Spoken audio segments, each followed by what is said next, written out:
Karen's sneer could curdle milk, but her sister's was worse. They looked like they'd been born to ruin someone's day. On that humid August evening, their floral dresses flapping like warning flags, they decided I was their target. I'm Leo, a 22-year-old street musician scraping by in the cracked concrete heart of Crestwood, a neighborhood where the HOA thinks they're the FBI. My guitar case was open, a few crumpled dollars inside, as I strummed a cover of Hallelujah on the corner of Maple and Fifth. The sunset painted the sky orange, and a handful of passers-by tossed coins, their smiles warm. Then came the Karen sisters Maureen and Denise barreling toward me like they'd smelled a crime. "You're begging," Maureen barked, her chins wobbling as she loomed over me.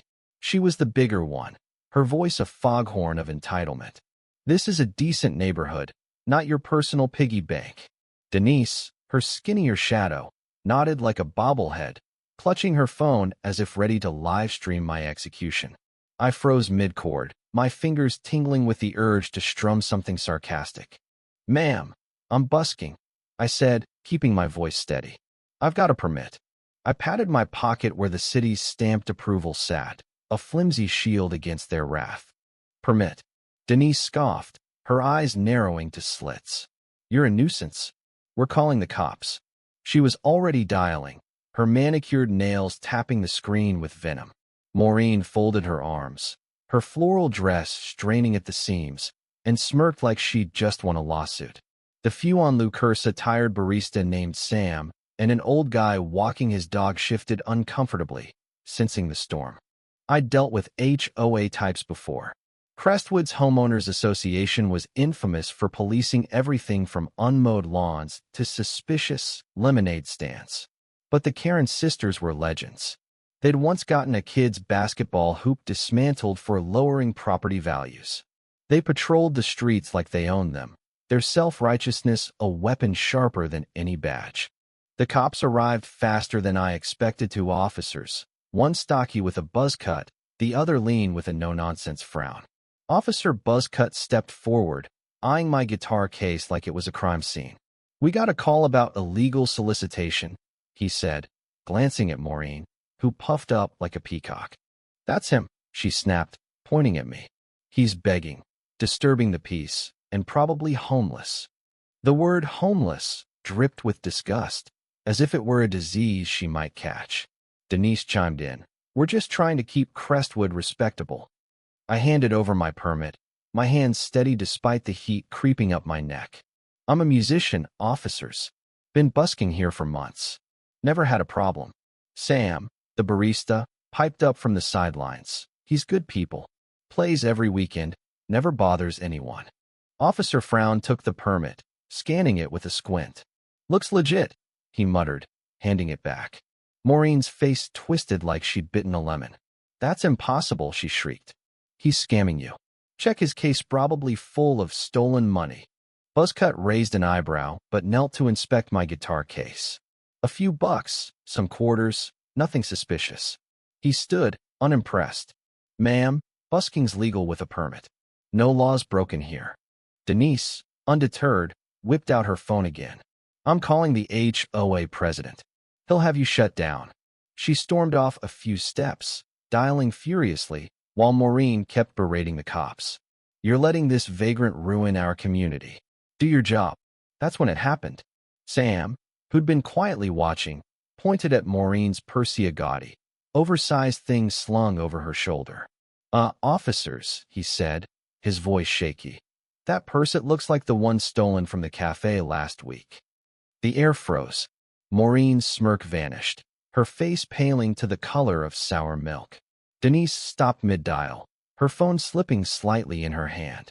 Officer Frown's eyes sharpened. "Mind if we take a look, ma'am?" he asked, stepping toward Maureen. "What?" "This is outrageous," she sputtered, clutching the purse to her chest. "How dare you accuse me?" But her voice cracked, and her eyes darted to Denise, who looked like she'd seen a ghost. Buzzcut wasn't playing. "Ma'am, open the bag, or we'll do it for you." The crowd, now just Sam, the old guy, and his dog, leaned in, the tension thick enough to choke on. Maureen's hands trembled as she unzipped the purse. Out spilled a jumble of lipsticks, receipts, and there it was, a glittery keychain with the name Lila etched on it. Sam gasped. That's Lila's. She's my co-worker. She reported it stolen. Maureen's mouth opened and closed like a fish out of water. Two found it, she stammered. I was going to return it. Denise, panicking, tried to back her up. Yes, she found it. This is a misunderstanding. Officer Frown wasn't buying it. He pulled out his radio, muttering something about a theft report. Buzzcut produced handcuffs, the metal glinting in the fading light. Maureen Carver, you're under arrest for suspected theft. You too, Denise, until we sort this out. Denise shrieked, dropping her phone, which clattered on the pavement. The sisters' protests echoed down the street as the cuffs clicked shut. Maureen's floral dress bunched awkwardly as she struggled, her face a mask of humiliated rage. Denise sobbed, her bobblehead nod replaced by frantic head shaking. The cops led them to the patrol car, Maureen still yelling about her rights and the HOA's authority. Sam turned to me, his eyes wide. Dude, that was insane. They've been terrorizing everyone for years. The old guy with the dog chuckled, his pup wagging its tail. Karma's a fine thing, he said, tossing $1 into my case. I picked up my guitar, my fingers still buzzing from the chaos. The sunset had deepened to a bruised purple, and the street felt quieter, like it could breathe again. I strummed a few chords, letting the music wash away the sisters' venom. Crestwood wasn't perfect, but for one night, it felt a little freer. The Karen sisters' reign of terror didn't end there. Word spread fast by morning. The neighborhood's group chat was ablaze with stories of their antics. They'd bullied shop owners, harassed kids, even reported a retiree for unauthorized bird feeders. The stolen purse was just the tip of the iceberg. Lila, the cafe worker, confirmed it was hers, and security footage showed Maureen swiping it while Denise played lookout. The sisters faced charges, not just for theft, but for a string of petty crimes they'd thought their HOA clout would bury. I kept busking, same corner, same songs. Every coin in my case felt like a small victory, not just for me, but for everyone the sisters had stepped on. Sam started bringing me coffee on his breaks, and the old guy's dog became my unofficial mascot. Crestwood wasn't suddenly paradise, but it was learning to push back. People smiled more, stopped longer to listen.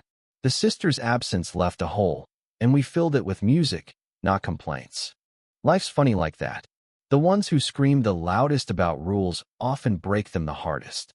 Maureen and Denise thought they could bully the world into submission, but all it took was a stolen purse and a kid with a guitar to unravel their empire. Justice doesn't always come with a gavel. Sometimes it's just a pair of handcuffs and a crowd that's finally had enough. The end.